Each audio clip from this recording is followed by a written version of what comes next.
Hey. Lauren, it's so great. So you're an SLP, speech language pathologist Yes. from Pennsylvania, correct?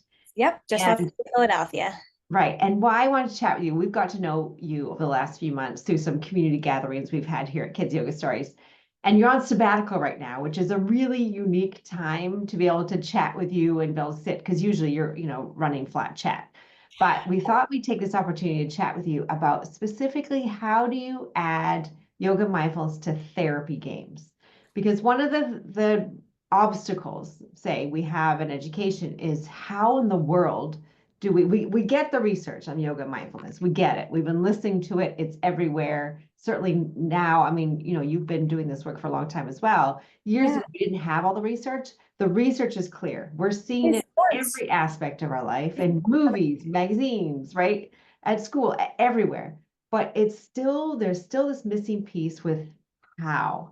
How does this look for my classroom? And every, session, classroom, breakout pediatric therapy room, all of that looks a little different. But I'm hoping from this conversation, people can get some cool ideas because you're just such a force, Lauren.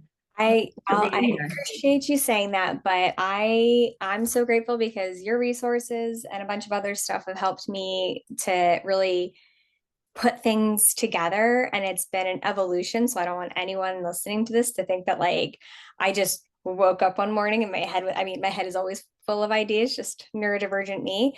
But it's been a slow evolution of adding things, and even preparing for this, I was like, oh, I have a new idea. So Yeah. it's constantly evolving. So no one starts out at their peak performance, and you don't want to, because what's the fun in that? So Yeah. Oh, I love that so much. We always talk about Kaizen, right? Taking small incremental steps forward. And that's exactly what you're talking about. That's a perfect place to start. So to get started, why don't you give us sort of a brief background, your passion and how you got to do the work that you're doing right now? So I have been, for the past 16 years, blessed to be in the same elementary school, doing pediatric speech language pathology. And I work with students with every part of the scope of practice for a speech language pathologist, from articulation to kids with stuttering, autism, executive functioning, language impairments, all of it. And I have found that when I started practicing yoga and mindfulness, probably about 4 years ago, I guess, on my own, and I started doing some continuing education through and ESLPs would know like the big names in our continuing education things, Asha Learning Pass and speechpathology.com and all these things. And I was specifically seeking out mindfulness trainings and how to incorporate storytime yoga into speech therapy. So I was seeking out continuing education in this. And that really gave me the confidence, even though I wasn't at that time a registered yoga teacher trainer. I wasn't like anything. I just was taking continuing education courses on it and thought, wow, this is really helping me. I think this would really be great for my kids. And so, about 2 years ago, I became trained as a registered yoga teacher through an organization called Breathe for Change, that's specifically for educators. And that was a great experience because they did the 200-hour teacher training, but then they also offered a social emotional learning facilitator certification. So I felt like it was a nice marriage of both. Then that gave me, I don't want to say the authority, but it kind of gave me the confidence to bring it into my space, that when administrators would come to me and say, why are you doing self-regulation skills? And I would say, it's under executive functioning.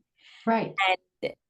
And I think the most important thing for any pediatric therapist or a special ed teacher or anyone listening to this is that yoga is just another tool in our toolbox.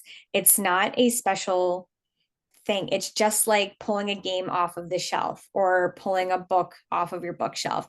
It's just another tool in your toolbox, and it doesn't need to be something extra or different. And I haven't felt the need to justify why I'm doing it. Um, other than just to tell my administrators if they walk by and say, oh, did you want to come in and join us? Do you want to see what we're doing? And to allow them that opportunity to kind of observe and see how it engages kids and how I'm working in language concepts, articulation skills, um, working on interpersonal communication, leadership, self-confidence, self-regulation, all of these important things that kids need to be successful in the classroom. So that really, like, being able to bring that into the classroom, but without really, I didn't really feel like I needed to justify it to my supervisors because I viewed it as just another tool in my toolbox. Mhm. I wouldn't call my supervisor and say, do you mind if I use Candyland today in therapy? Like, you wouldn't do that. Right. You would just, it's, you're using your clinical judgment. You're using your experience to say, I know which parts of this I can use and incorporate it into what I need to do with my students and how it's going to meet their needs. So maybe it's more of my beg for forgiveness rather than ask for permission sometimes. I used to tell my interns proceed until apprehended, which for what it's worth. But because sometimes you just need to do it and show people um, in action what it looks like in real life. And um, so like I try so hard to start every single one of my therapy sessions, whether it's me with just one-on-one with a student, or it's a small group for like articulation or language or communication skills.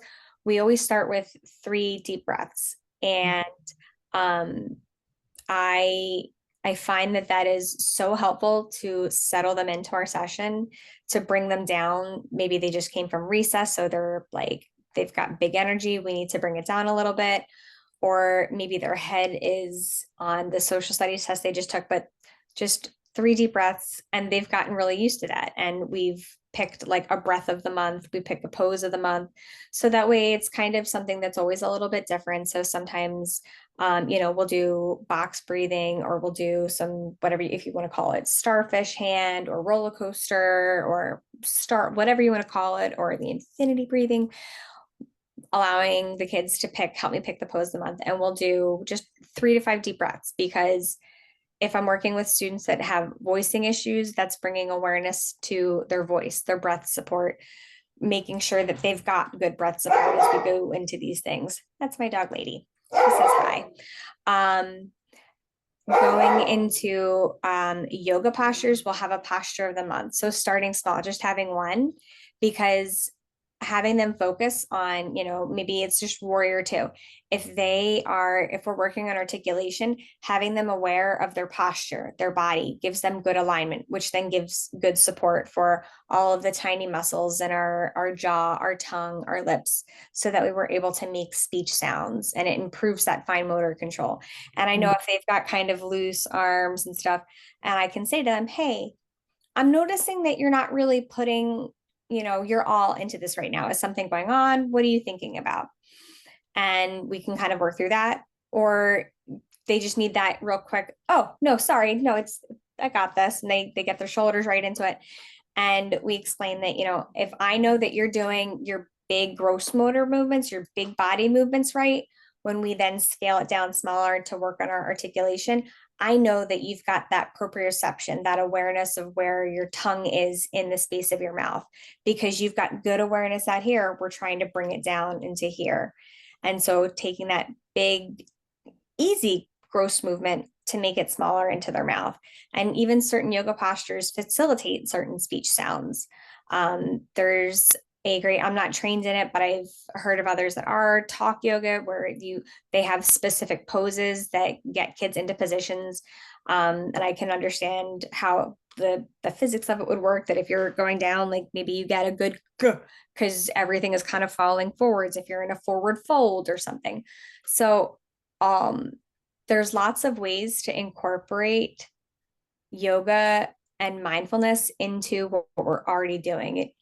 I try to not think of it as adding something to the plate, but rather just being complementary to what I'm already doing, if that makes sense. Absolutely. Yeah. And I want to back up. I want to highlight a few things here, Lauren. So Yes. I often talk about these 5 C's, and the way you were describing it was actually perfect for this example. So we start with number one, calm. And what I think about what you did there was you enrolled yourself in a kids yoga teaching or a yoga teaching, right? I don't know if it was specifically for kids, but with the Breathe for Change. It was just Breathe for Change, right? Not another adult one, right? Yeah, so it was the regular 200 RYT Okay. 200 hour Right. course, So but you, yeah, so which is an adult yoga teacher training as such, right? So what I love about that is that you did the training yourself only 4 years ago. So sometimes I think that educators think, oh, kids yoga teachers have been doing this for decades, and there's definitely a lot of us who have been doing this for a long time, but there's certainly doesn't mean you can't just get up and start right now, right? And yeah, so I love that you saw an opportunity for yourself. That's where you start, right? And you had an experience, and it's exactly what all of us have had, right? When you do that training, there's a moment you think, oh my goodness, I wish I'd had this when I was younger. I need all children to have this, right? And so it's an ancient wisdom that's thread from thousands of years ago, right? That you're able to incorporate into whatever you're doing working with children right now. It's so cool, right? And the simplicity of it. So I love that first piece. And then I love the piece about being calm. What was the next thing you were talking about?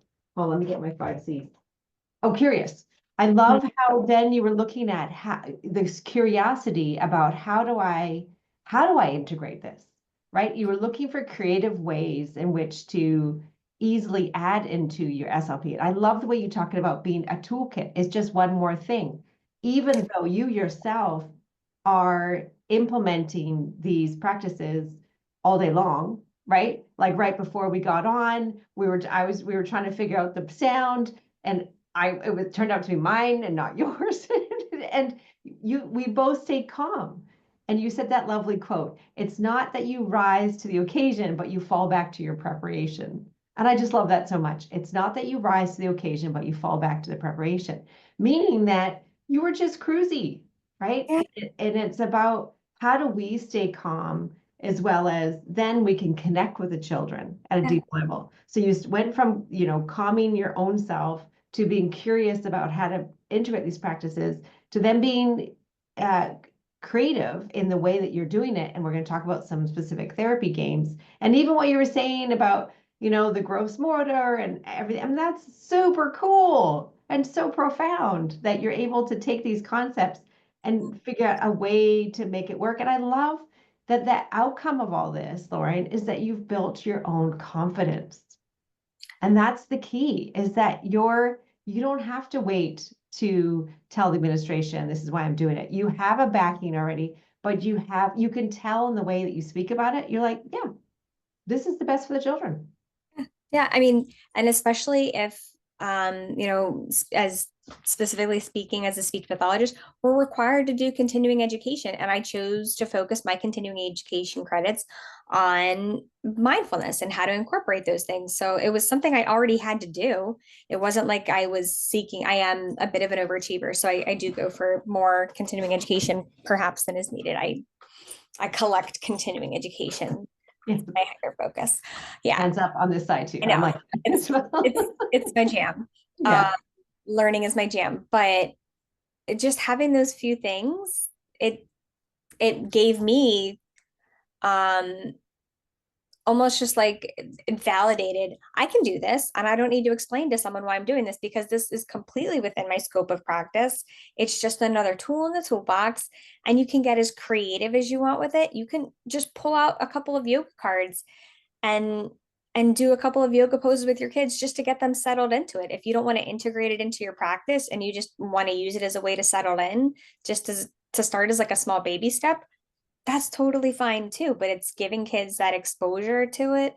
And I think any exposure is great for them, whether or not they're paying attention. I always say when I teach, I volunteer at my library and we do toddler yoga. And I always assure the parents, like, if they're running around, that's okay. They don't need to be sitting. They'll absorb it. They'll hear it. I'm going to give you something to take home that you can do later. But like just having them exposed to it And we say that all the time that kids need, hundreds of repetitions of words if they have a language disorder in order to master like a certain word, in order to really fully, deeply understand that word. And so just exposure to stuff is all they need. And that's all we're doing is exposing them to different things. We're not trying to like indoctrinate them into like our yogi cult or anything. We're just showing them different strategies and whatever you want to call it in your school, mindful movement, or you want to call it yoga, or you want to call it speech movement, or like whatever fun thing you want to do. Like, um, I haven't felt the need to really explain it because I felt like I'm a professional. I present it in a way that parents appreciate and they enjoy, especially if that family is already doing some mindfulness or they're interested in that. Um, Right. you make connections that way too with the Mhm. families, and it gives them something to connect to that they can do as a family at home, I which love that so you can much. enrich their home life. That's just So, so for people listening, specifically pediatric therapists, say, do you have maybe like three games that you have sort of in your back pocket that you could share one? Because you've mentioned a lot of different ways we can integrate in, but I think so for people like, what's that first step? funny you should ask. Well, so my first go-to is always going to be incorporating yoga poses into stories. I usually have an anchor book or two every month. So I think one that I had posted on Instagram a while ago was we did a series on bugs, and I think there were you guys have with your poses, your poster poses. There was one about insects, and so we incorporated that into these. And if the bugs weren't in here, we thought of like yoga poses that would go with it. And so I'm working on either story structure or grammatical stuff, but to keep them engaged, we're doing a yoga pose. Or the yoga pose might not be the bug. It might be some of the vocabulary that we're targeting, like crept, crept closer. So maybe we're going to get down on the floor and we're going to do lizard pose, and we're going to like creep with lizard pose. And that's kind of like bug like. And so just incorporating poses that way. So that's kind of What my was the name? The Buggiest Bug by? bug, by Carol Diggory Shields. It is the world's cutest book. It's super fun. I'm not going to ruin the ending, but this little gal Dilly here, she's the hero of the bunch. Um, Mm. but I love incorporating that stuff. I have like mini objects that will go with it that will set up to help us have physical reminders of what we're doing. But so that's always my go-to is to have some postures that will go with the story, whether it's going to be main characters, so that way it helps them to kind of really internalize the characters and the plots of the story, or for the just vocabulary aspect. One, I forget what story we were reading, but one of the vocabulary words was crowd and herd. And so we were comparing and contrasting a crowd of people and a herd of animals. And so we did star pose because this is like a herd of people. And so we use that to kind of help embody this is crowd. We've got a big crowd of people and we all stood next to each other and we made a big crowd, and it made it feel very crowded because we were taking up lots of space. And so little things like that to help embody the postures that will pair nicely with whatever language targets you've got. Um, and my favorite, a lot of maybe the younger therapists will have this game, Seekaboo. So it has different categories that are color coded. So there's like toys, we've got like foods, we've got clothing, we've got animals and shapes and colors. And then let's see. Oh, and then just like everyday objects, flowers. These are like outside, maybe things you see outside in the world. Sure what the category is. Um, but I love to pair this with if we're working on, if it's my younger guys, we're working on categories, we'll pick out a category. We also got like smaller squares. So sometimes I'll say find the match. So if it's students at the lower grades and the primary level, we'll find the match. But underneath those, I've hidden one of our yoga cards. So underneath on the floor of my therapy room, I'm going to put this under here and I'm going to have a whole bunch of these out and say, find something that is red or find something from outside or whatever. And once each student finds something, and hopefully I'll set it up so that there's enough for everyone to find something, they'll find their yoga pose. And then that gives us just a brief moment. And there may not be a connection of the two, but it's just a fun, all right, do your yoga pose you've got. We're going to set a timer for 30 seconds. And beforehand, we'll make sure that we've reviewed how to do all the postures that we've got. And sometimes this deck that I have has two of them. So maybe it's a memory game. And so we're working on just recall, following directions, and basic concepts. So if we've got a couple of these, they may tell me, I want the card in the middle. I want the card on the left, on the right, or the card under, or the card on top, and using positional words. So they're playing memory, but we're incorporating yoga poses. So that way it's not just they're flipping over character cards or something, which can be fun too. But this then gives them that extra bit of movement between it, which especially the little ones really benefit from. So being able to use these where you're hiding these under them and then giving them directions so they're able to like have fun, maybe play a little fun music from Kira Wiley or someone fun. And then they just run around and they find their language target. And I'm able to take data while they're kind of running around, that I can see if they've found what matches for them. Or if it's one student, I can lay them out in a grid and find what's under, and they have to do under then. So we're using other language words. Find what's next to the mailbox, find what's between the mailbox and the sunflower, what's in the middle. And so it can just be used in so many different ways, depending on, what you're targeting, the group of kids you have. Some groups you need to maybe scale it in a little bit, because if you let them go, it may be too much running around. And sometimes therapists, especially in the speech therapy world, we're known for not exactly having tons of space in our therapy rooms that we're working in. We joke that we work in, the broom closet or something. But being just mindful of space. So just finding like just space in the hallway or something. But this is one of my favorites because I find it to be really the most versatile, because I can use, like I said, for categories, I can use it for articulation. I can say, find the one, if I have kids working on different sounds, find one that has your sound at the beginning of the word.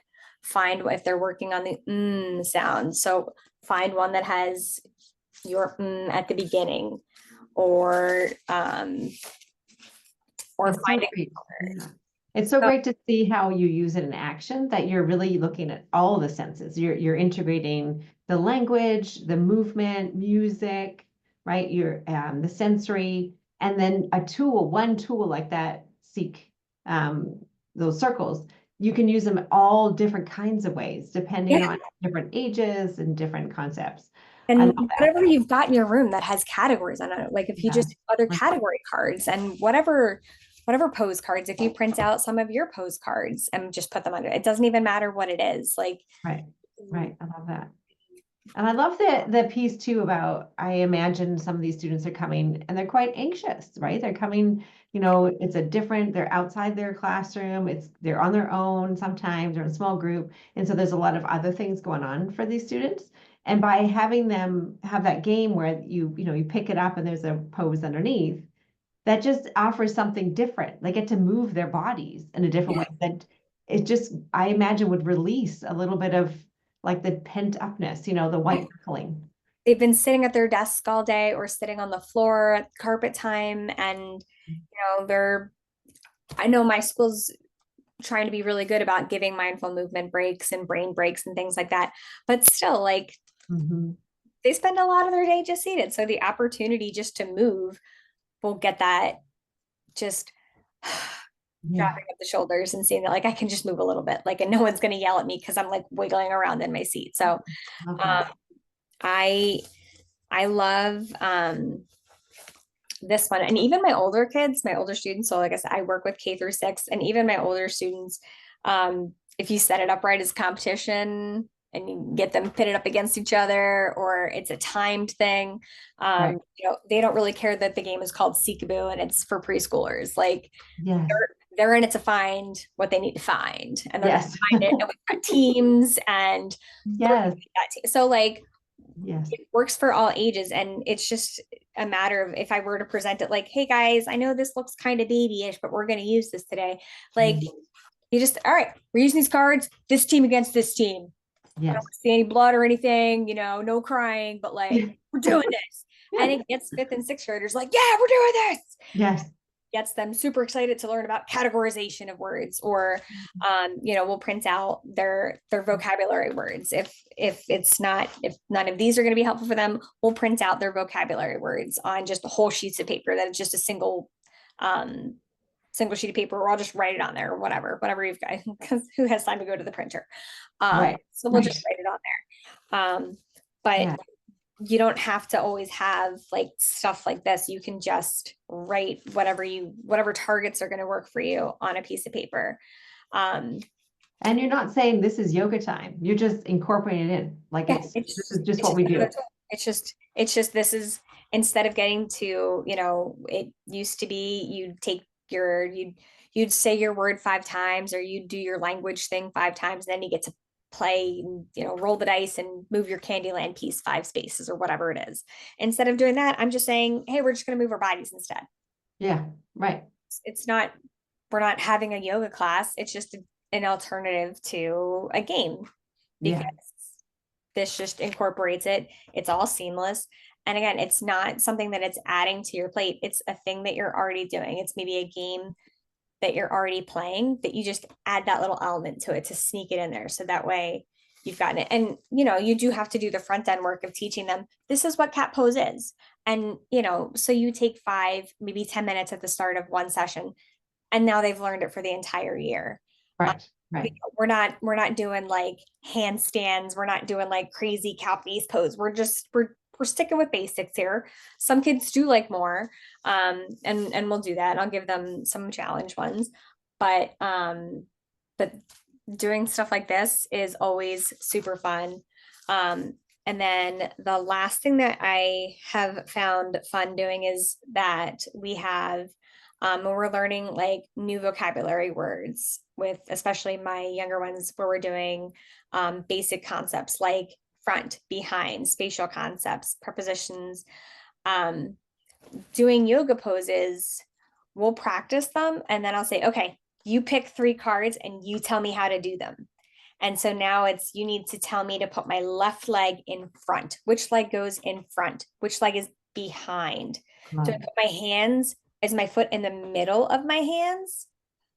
And giving them that time that they're the leader, they're in charge, and they get to tell me, or they get to tell the other group. So maybe it's everyone picks one pose and they tell us what to do, and then we go down the line, and it's like a fun memory game that then we have to remember, okay, Sammy said we're doing cat pose, and then Jordan said that we're going to do forward fold, and going down the line and remembering what each kid said and building on it. So then it becomes a memory game, but following directions, but also focusing on basic concepts. And I had actually at one point had an administrator walk in when we were just doing this, and he was like, what is this, a yoga class? And I was like, no, we're learning prepositions. Silly goose. Why would you say that this is a yoga class? Come on over. Johnny's going to tell you where to put this in front, which arm goes in front. And then I'll often have the kids, or I'll wear these. So I have red, right, left, lavender. And so, and if I'm facing the kids, I'll mirror them. So I'll switch them. Or I have like dots or stamps that we'll put on their hands if they're still learning left and right. And so that way they can use that as a way to help remind them which hand is left, which hand is right. And so it's reducing that cognitive load. They just see the color. They don't have to do the L, because maybe they don't know what letters are, but they've got left lavender in their head, because that's just nice little alliteration there. It works. Red, right, left, lavender, and it works for them. And we'll just maybe put these on them, on their ankles, on their wrists, and so they can match me. But it's just super easy then to incorporate spatial concepts. If you're working on with some older students with communication skills, um, having everybody understand the poses and having one student be the leader that day and being the Mm. guide and going through and learning how to, with tact and with um, grace, with care, telling their fellow student, oh, hey, that's not quite right. Maybe try and bring your arms, they actually go this way, or, oh, you've got them up here, but they need to be here.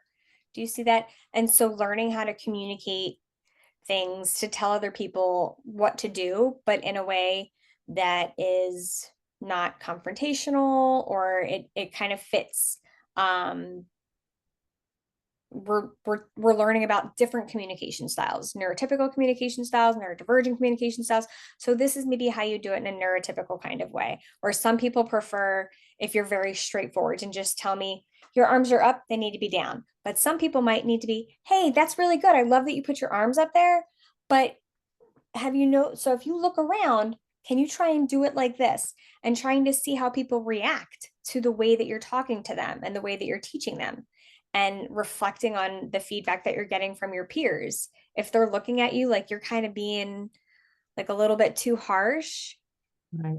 maybe we can reflect on how we're talking to them. So yeah, we're doing yoga poses, but we're also working on interpersonal communication. We're working on our tone of voice so that we're bringing people into the conversation, but then also asking for help if a student doesn't know how to do that, and getting comfortable advocating, saying, hey, friend, I'm not sure how to do this. Can you help me? And working on that self-regulation piece instead of just and Yeah. down, saying, Right. I need help for a second. And that also is a work in progress. That takes time too. But like I said, it's yoga and mindfulness. They're not a separate, I don't view them as anything that's like above and beyond what I can be doing as a speech pathologist. I consider it just, it's sitting right next to my operation game and my Candyland game and my storybooks. Like it's just another tool on the shelf that I don't feel like um, I don't need to explain it to anyone because I'm incorporating all of these speech and language skills. So I love that. yeah, So and have you heard any feedback from your students? Have you had anyone? Because it sounds amazing, but like, how does it land? Sort of what's the data that you're collecting on the other side? so I was also blessed enough, myself and two of my colleagues, we applied for a grant through our education foundation in our school district, and we were awarded money to create these what we called calm cards, calm active learner minds. um, and so we were able to get like some of your yoga cards, breathing cards, fidget tools. We've got like just like Oh, breathing yeah. boards and like just sensory fidgets and all kinds of stuff. Um, but there's a great website called Autism Level Up, and they have a great checklist of self-regulation, and it teaches kids different types of input for their bodies, whether it's tactile or whether it's audit, or if it's like joint pressure, and if they're doing like heavy lifting and stuff. And I had a student that was in sixth grade, and her teacher would often tell her whenever she would get dysregulated, go take a walk, go take a walk to the water fountain.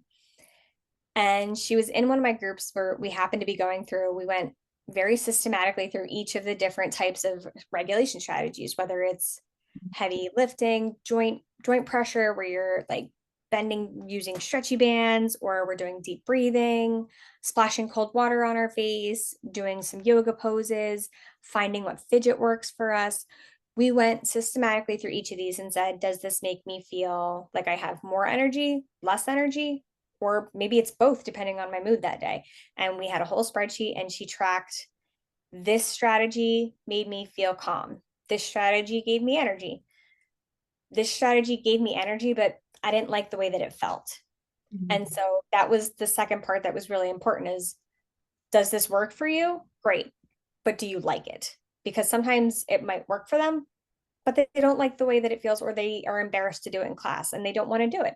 And so with this particular student, we worked through and we tried different types of walking, like taking big giant steps, little baby steps, fast walking, slow walking, walking backwards. But then we also went through all of the fidgets, all of the breathing exercises, different types of breathing. And at the end of it, she was able to come away with a spreadsheet full of things that worked for her. So the next Wow. time her teacher said, "Hey, go take a walk. You seem like you need a walk," she was able to say, you know what? I don't actually need a walk, but do you think I could do this instead? And maybe it was, I think hers, she really enjoyed doing some forward fold and inversion poses in class just to kind of bring herself down. And so she was like, I just need to go to the back of the room for a few minutes and just do this. And we were able to put that into the IEP then as a specially designed instruction that she has her list and can advocate for whatever self-regulation strategies That's she incredible. has. And so it gave her agency, it gave her voice and choice to say, this is what works for me. This is what doesn't work for me. She knew she had adults that were supporting her. The teacher that was telling her to go take a walk, they weren't doing it. That was just, that's kind of the go-to for a lot of teachers. Just get out of the classroom, go take a walk for a second, just to cool down. But that doesn't always help kids to just go take a walk, to go get a drink. That's not what they need. Maybe they need that deep pressure. Maybe they need to breathe for a few minutes, and walking around doesn't give them that chance to be still and to just come inward and breathe. And so she was then able to take that along with the other students that were in that group, and they were able to take that to the middle school, and we slid that into their IEPs as these are things that we know work for them, and made it known that this is an ever-changing thing, but these are strategies that work, and giving them the power to advocate for themselves. So this girl who I had since I did her preschool transition. So I knew her since before she was in kindergarten, and then sent her off to the middle school for seventh grade. So I knew her for a long, long time, and was so, it just brought my heart such joy that that was like the final gift I could give her, that she could take this to middle school Imagine. and to see on her face, like when she had like, and I like made the list all official looking and like laminated and stuff. So she like could like whip out her pocket card to be like, Oh, I need it's this right now. amazing. That's And so such a good story. and it really, it gave her the confidence then to ask for what she needed. So it was incorporating mindfulness, and she knew that, so it wasn't put out as these are mindfulness strategies, this is yoga, these are just self-regulation strategies. And Mhm. so sometimes we need to play with the wording to get it to be a little bit more like Yeah, into the fold that people yeah. are accepting. But that for me, especially having the history that I had with that particular child and her family, like when she was able to walk in, and she came into my room then one day towards the end of the school year and was like, I asked for this today and I did it and it worked. It's like,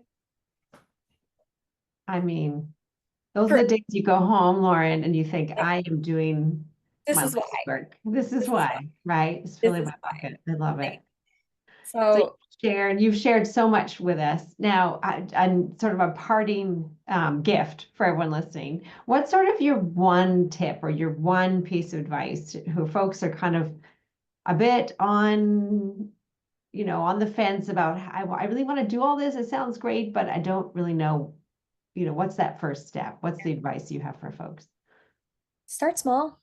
Yeah. Just start small. Just start with 3 calming breaths at the beginning of a session for you and your students, because you need it just as much as they do. You're running from thing to thing to thing all day, and being able to take 3, 5 calming breaths, that's great. Pick one pose of the month. You don't need to teach them every pose for a card game. Just pick one pose and do that to settle into your practice, and use that to focus on basic concepts or something. But just starting small so that you can build your confidence. And then within the speech pathology profession, there are so many different continuing education courses that are really, really very helpful, that you can seek out to try and build your confidence. But you don't really need them if you're just starting small with 3 to 5 deep breaths at the start of it, because that's going to regulate you, bring the kids into the session, um, and not trying to add more things to what you're doing. Just have it complement what you're doing. Just slide it into what you're already doing that exists. So that way you don't feel like "Ugh, it's one more thing." So just starting small and whatever, however that looks for you, however that shows up in your speech practice or in your OT practice or in your special ed classroom, whatever starting small looks like for you, start small. There's no reason that you need to go. And that's so hard for me because when I finished my yoga teacher training, I was like, by October, I'm going to have my entire building wearing yoga pants. They are Yeah. going to be they are going to be wearing yoga pants by October. We are going to be having school-wide yoga at recess. It's going to be Right. amazing. Yeah. Narrator's voice, like, it did not happen that way.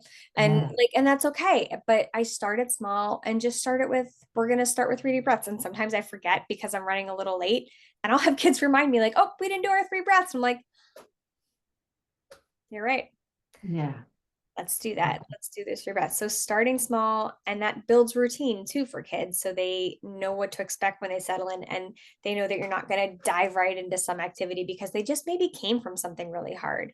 So even Yeah. at 3 small breaths or 5 breaths, whatever you've got the time for, that's such a gift to kids sometimes Right. and a gift to yourself. So starting small would be Love it so my much. my biggest piece of advice for anyone, just baby steps. Yeah. Thank you. So you mentioned you have Instagram.